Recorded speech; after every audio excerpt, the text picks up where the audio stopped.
Good morning dear students, आपका rainbow YouTube channel पर आपका सभी का स्वागत है।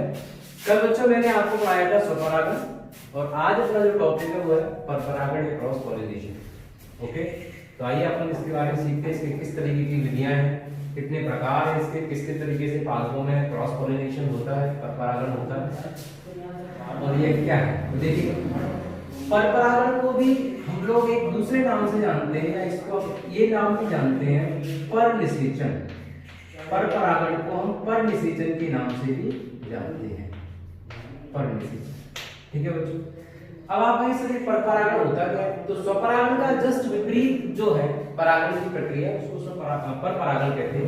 तो परपरागण में क्या होता है, देखिए बच्चों, आप यह परिभाषा सुनिएगा कि वह परागण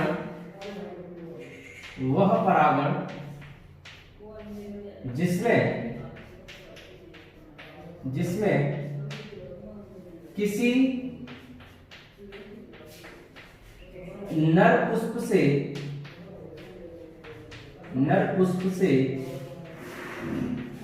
मुक्त हुए परागकणों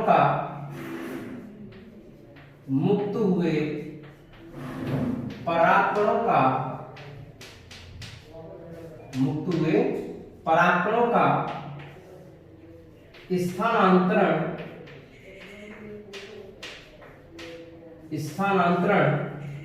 ठीक है, स्थानांतरण किसी माध्यम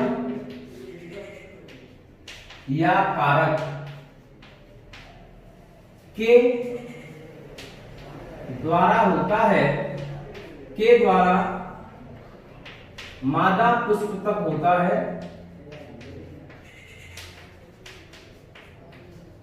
मादा पुष्प तक होना कहलाता है बच्चों आपका परपरागण। क्लियर?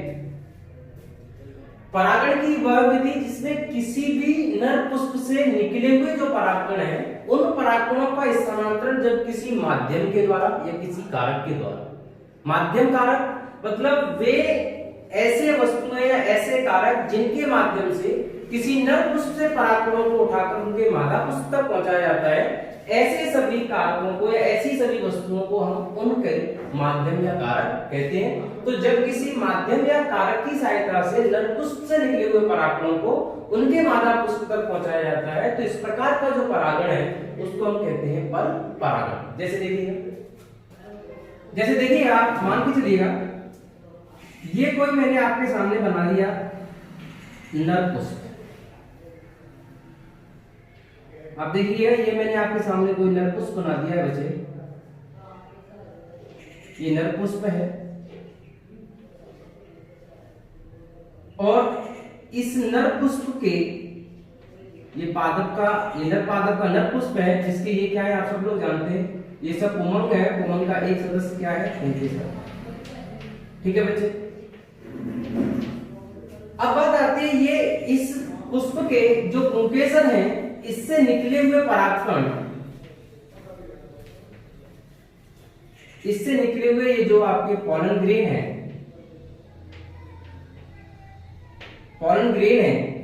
जब इन पॉलन ग्रेन को इसी पौधे की जाति के मादा पुष्प के पास, किस पुष्प के पास,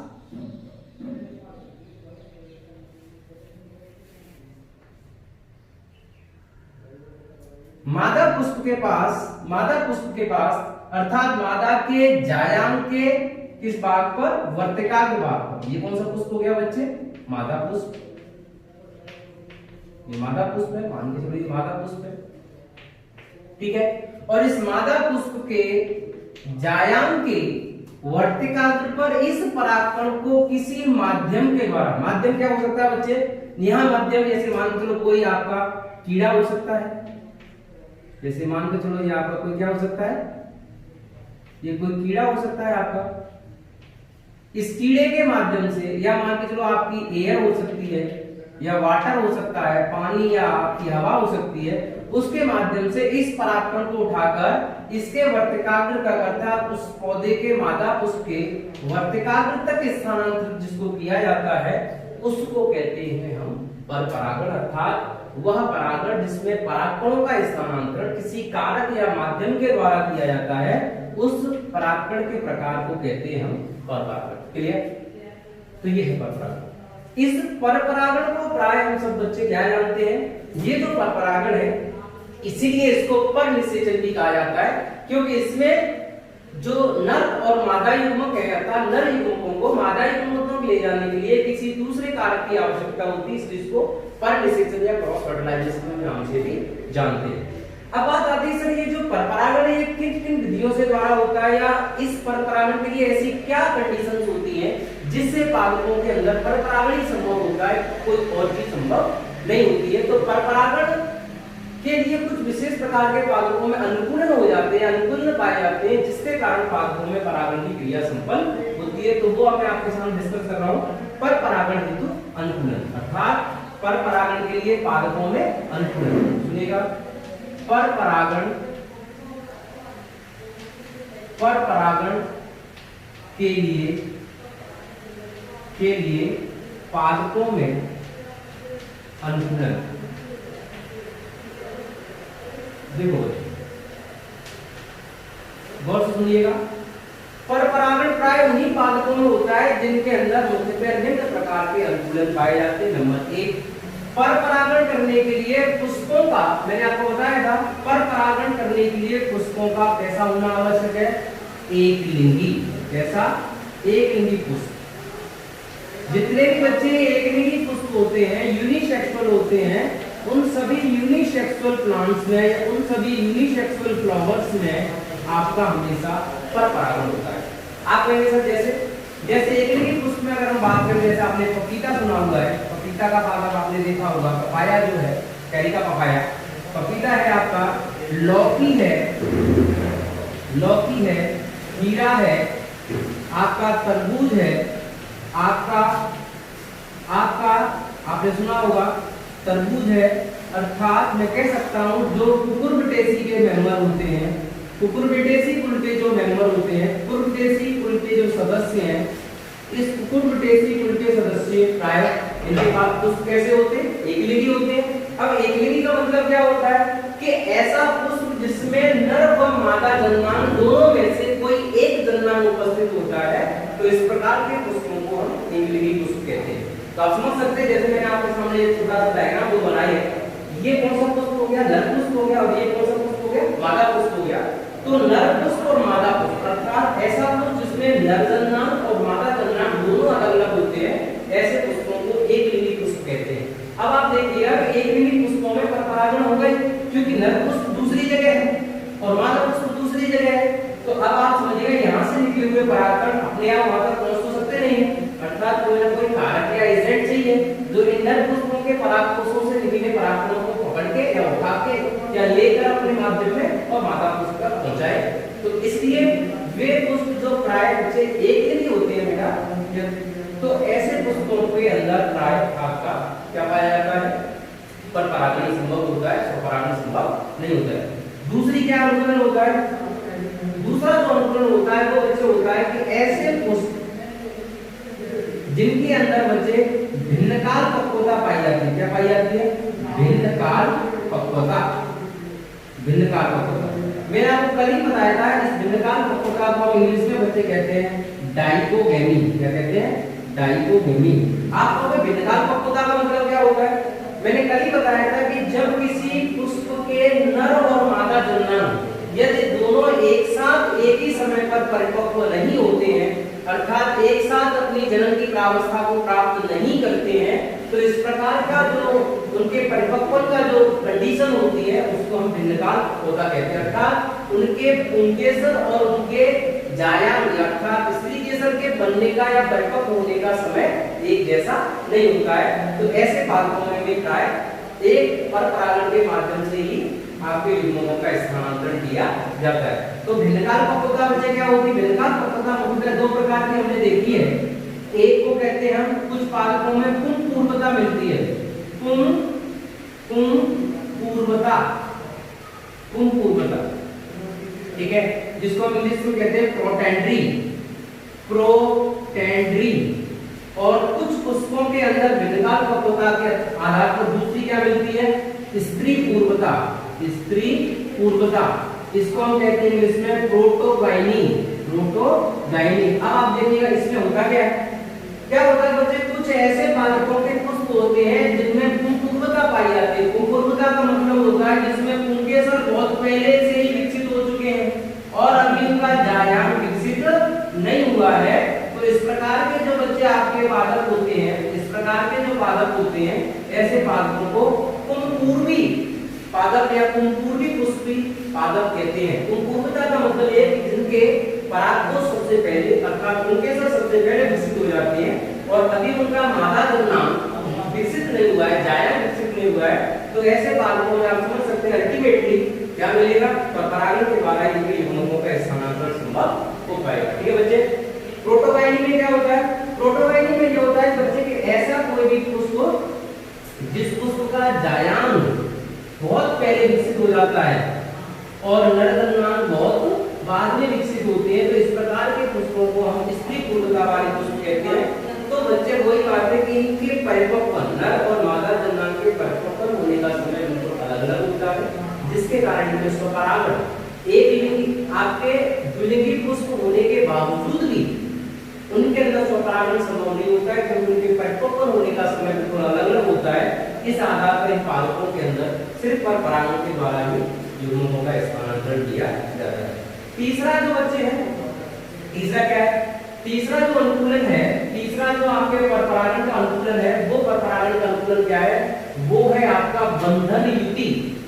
बंधन युति, बंधन युति इसको बच्चे हम क्या कहते हैं, बंधन युति को कहते हैं हर्कोगेमी।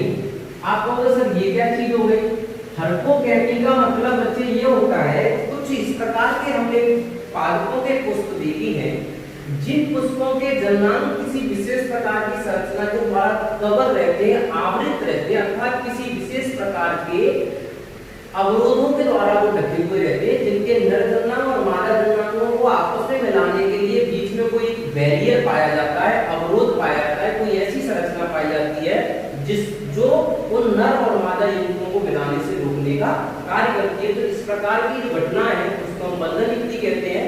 तो इस प्रकार के पुष्पों के अंदर भी परपरागण के द्वारा ही निषेचन संभव होता है। जैसे आप देखिएगा, आपने सुना होगा एक पौधा है आक, और इस आक को हम लोग क्या कहते हैं, बॉटनिकल कैलाट्रोपिस प्रोसेरा। आपने सुना होगा, ये एक आपका मधुद्भिद पादप है, कैलाट्रोपिस प्रोसेरा मधुद्भिद पादप है और एक खरपतवार के रूप में होता है। तो बच्चे ये कैलाट्रोपिस प्रोसेरा में क्या होता है कि इसके इस तरीके से क्या होता है,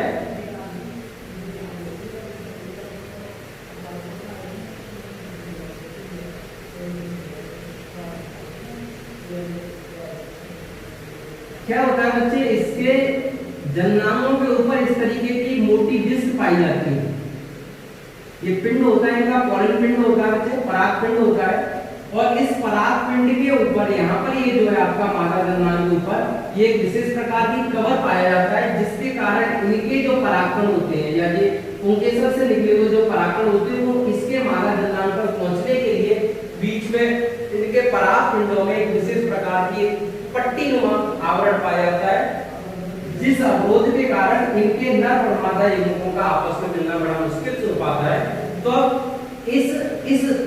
इस पट्टी को हटाने के लिए तुम्हारे आपने देखा होगा चमगादड़, भौरे, ये इस पादप के ऊपर परागण करते हैं, जो अपने टांगों की सहायता से, अपने तेज मुखांगों की सहायता से इस ऊपर वाली पट्टी को या ऊपर वाला जो अवरोध है उसको खुरच देते हैं, जिससे नर और मादा युग्मकों का निषेचन संभव हो पाता है। तो इस प्रकार के पादपों को, इस प्रकार के जो पादप है, इन पादपों में परपरागण संभव होता है, ये बंधन युति कहलाती है। ठीक है बच्चे।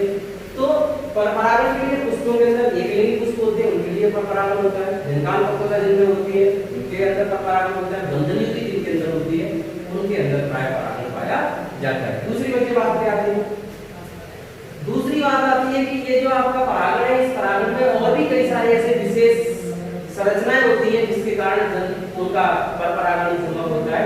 किसी के परिपक्व होने का, किसी के अंदर चलनशील होने के कारण ये प्राय क्रॉस पॉलिनेशन पाया जाता है। तो ये क्या अनुकूलन हो गए। अब बच्चे मैं बात करता हूँ कि परपरागण किसी माध्यम या कारक के द्वारा होता है, तो वो माध्यम या कारक क्या होते हैं जिसके कारण आपका पर परागण संभव होता है। तो देखिएगा, आप इसका स्क्रीनशॉट लेके आगे बढ़ सकते हैं, मैं बढ़ रहा हूं, आप इसका स्क्रीनशॉट ले लीजिएगा, आप आगे चलिएगा। नेक्स्ट टॉपिक आता है आपका पर परागण के माध्यम, अनुकूलन हो गए। नेक्स्ट आता है पर परागण के माध्यम।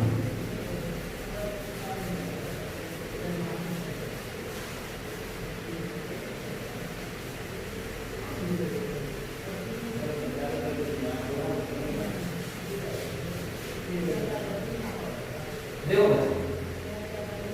नेक्स्ट टॉपिक आता है आपका पर परागण के माध्यम।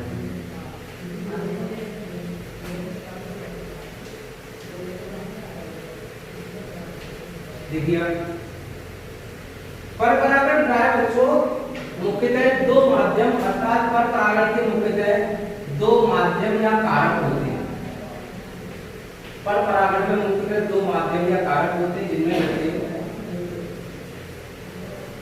एक जो कारक होते हैं उनको कहते हैं हम जैविक कारक, जैविक कारक।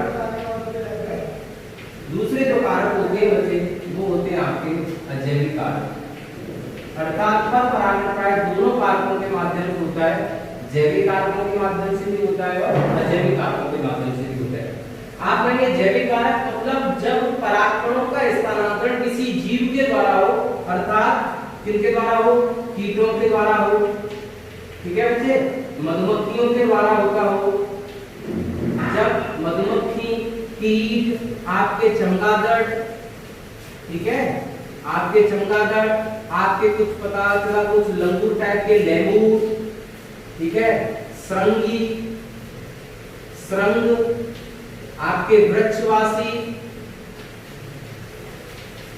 श्रृंग होते हैं, वृक्षवासी होते हैं, कीट होते हैं, मधुमक्खी होती है, चमगादड़ होते हैं, आपके जंतु होते हैं, ठीक है, आदि जीवों के द्वारा जब परागण की क्रिया संपन्न हो, पर परागण हो, तो इस प्रकार के परागणों के माध्यम को कहते हैं जैविक कारक, बायोलॉजिकल एजेंट।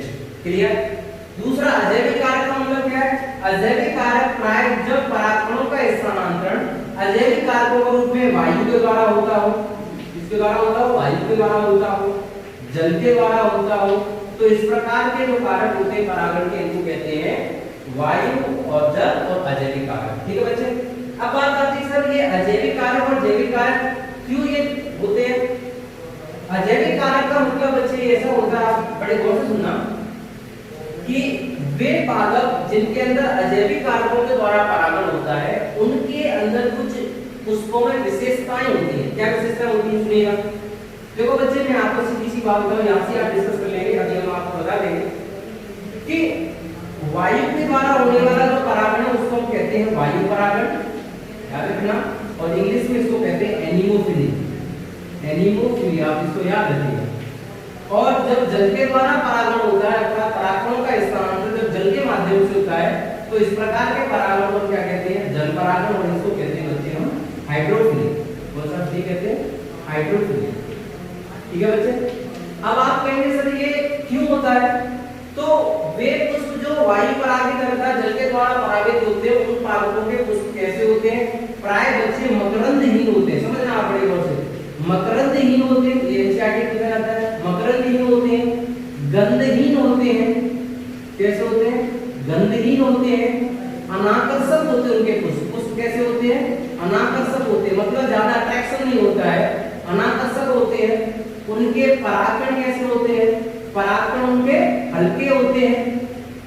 ठीक है, किसी वायु द्वारा परागित होने वालों के परागकण प्राय खुरदरे होते हैं, वह जल द्वारा परागण होने वाले परागकणों के प्राय चिकने होते हैं, छोटे होते हैं। ठीक है, तो ये सब उनके अंदर प्राय अनुकूलन होते हैं। तो बात ये है कि अजैविक कारकों के द्वारा प्राय उन्हीं पादपों के अंदर परागण संपन्न होता है जिनके पुष्पों के अंदर मकरंद नहीं होता है, अर्थात उनमें कोई एक विशेष प्रकार का पोषक पदार्थों युक्त मीठा पदार्थ शामिल नहीं होता है, गंध नहीं पाई जाती है, अनाकर्षक पुष्प होते हैं, परागकण बहुत हल्के होते हैं। और अगर वायु द्वारा परागित होंगे तो वो खुरदरे होंगे, और अगर पानी के द्वारा परागित होंगे तो चिकने होंगे, छोटे होंगे, आसानी से जल में तैर ले, आसानी से हवा में उड़ सके। तो इस प्रकार के पादपों में प्राय अजैविक कारकों के द्वारा परागण पाया जाता है, जिनका वायु परागण हो जाता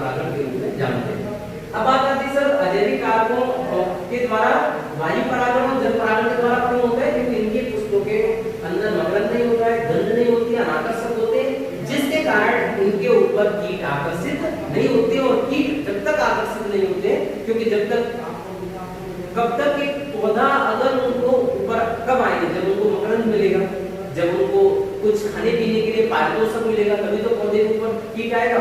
इनके अंदर ऐसा कुछ है नहीं, तो प्राय ये वायु परागण जल के द्वारा ही परागित होते हैं। तो मैं आपको एग्जांपल बताता हूँ।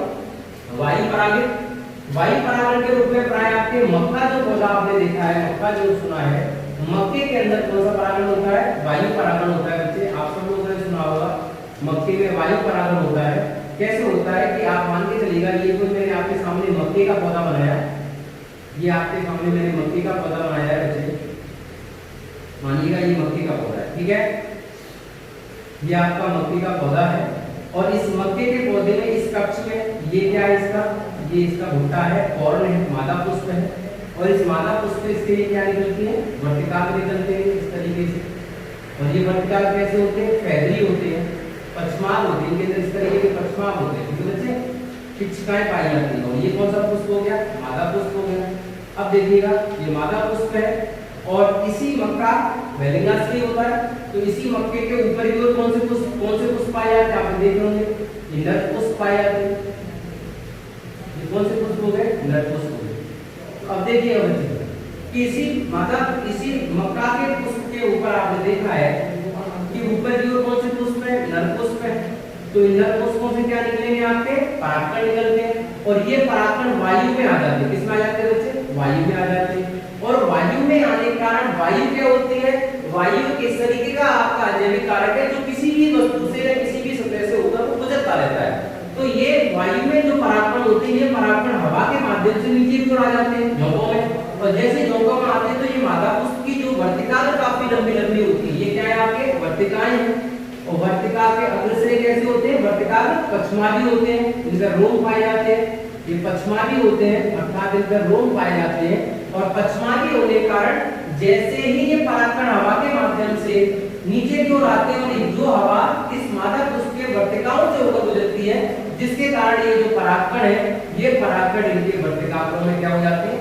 चिपक जाते हैं और परागण क्रिया संपन्न हो जाती है। इस आधार पर मक्के के अंदर वायु परागण पाया जाता है, क्योंकि इसमें पुष्प बहुत छोटे होते हैं, अनाकर्षक होते हैं, मकरंद नहीं होता है, रंगीन होते हैं, गंधीन होते हैं, इसलिए इनका वायु परागण पाया जाता है। दूसरी बात आती है बच्चे जल परागण। जल परागण क्या होता है? जल परागण बेटा जल के द्वारा जब परागण होता है तो हम उसको जल परागण कहते हैं। जैसे आपने एक नाम सुना होगा, वैसे बहुत सारे पादपों के नाम है, जैसे बच्चे जोस्टेरा है, जैसे आपका वेलिस्नेरिया है, ठीक है, जोस्टेरा है, वेलिस्नेरिया है। लेकिन हम कमल की बात नहीं करें, कमल में आपका जल परागण नहीं होता है। क्यों? हाँ सर, कमल का पौधा जल के अंदर पाया जाता है, लेकिन वो जल की सतह पे पाया जाता है और सतह के ऊपर उसमें क्या होते हैं? पुष्प होते हैं, तो उनके ऊपर भौरे आके बैठते हैं। तो आप ये बताएं सर जल में पाए जाने वाले पादपों में जल परागण होता है। कुछ ऐसे पादप भी होते हैं जो जल में मिलते हैं, लेकिन उनके अंदर कीट परागण या वायु परागण ही संपन्न होता है, जो जल की सतह होते हैं। जैसे आपने देखा होगा, जैसे कमल आपने देखा है, ये कमल का पौधा है, ये कमल का पौधा है, ठीक है, और ये कमल का पौधा आपका पानी में क्या हो रहा है? ये कमल का पौधा आप मान के देखो ये पानी में तैर रहा है। तो आपको पता है कि ये जल की सतह पर और यही इसके फूल है, तो भौरा तो यहाँ आएगा ना, कीट यहाँ आएगा, पानी कहाँ लेके जा रहा हूँ? ये कीट यहाँ से उड़कर दूसरे फूल के अंदर चला जाएगा। ये कीट जो है, ये कीट दूसरे उड़ के चला जाएगा, यहाँ चला जाएगा। तो ऐसा नहीं है कि जल में मिलने वाले पादपों में जली परागण होता है, कि कुछ ऐसे पादप होते हैं जिनमें जल में रहते हुए उनमें कीट परागण पाया जाता है। तो जोस्टेरा वेलिस्नेरिया में क्या होता है बच्चे? जोस्टेरा वेलिस्नेरिया में क्या होता है? वेलिस्नेरिया की क्वालिटी होती है, क्या क्वालिटी होती है कि वेलिस्नेरिया के पादप प्राय लंबे और फीते नुमा संरचना होती है। इनका क्या होता है बच्चे कि इनका जो मादा पुष्प होता है, वो मादा पुष्प प्राय पानी की सतह से ऊपर की ओर आ जाता है, इस तरीके से मादा पुष्प आ जाता है, ठीक है। अब क्या होता है बच्चे, दूसरा जो वेलिस्नेरिया का पादप है जिसके ऊपर नर पुष्प बन रहे होते हैं, ये मान के चलो आपके ये नर पुष्प खिल रहे हैं, ठीक है, ये कोई वेलिस्नेरिया का दूसरा नर पादप है, जिस नर पादप के ये नर पुष्प है। तो आप देखिएगा ये नर पुष्प हो गए, और ये कौन सा पुष्प है? मादा पुष्प है। और इस मादा पुष्प का ये क्या है बच्चे? पुष्पवृंत है, ठीक है। अब देखिए क्या होता है कि ये जो नर पादप होता है, ये नर पादप अपने नर पुष्पों को किसमें छोड़ देता है? पानी में छोड़ देता है, इस तरीके से देखिएगा ये पानी में छोड़ देता है, और पानी की सहायता से ये नर पुष्प तैरते हुए कहां तक आ जाते हैं? मादा पुष्प के पास और मादा पुष्प के पास जैसे आ जाते हैं वैसे एक दूसरे से जुड़ जाते हैं, जिससे नर पुष्प अपने परागकणों को किसमें स्थानांतरित कर देता है, मादा पुष्पों में। और फिर ये मादा पुष्प जैसे ही परागित हो जाता है वैसे ही मादा पुष्प अपने के संबंध को पुंजित करके मतलब किसमें चला जाता है, वापस जल के अंदर चला जाता है और जहाँ निषेचन की क्रिया संपन्न होती है। इस प्रकार का जो परागण इसको जल परागण कहा जाता है। तो आज मैंने आपको अजैविक कारकों के द्वारा परागण पढ़ाया, कल मैं आपको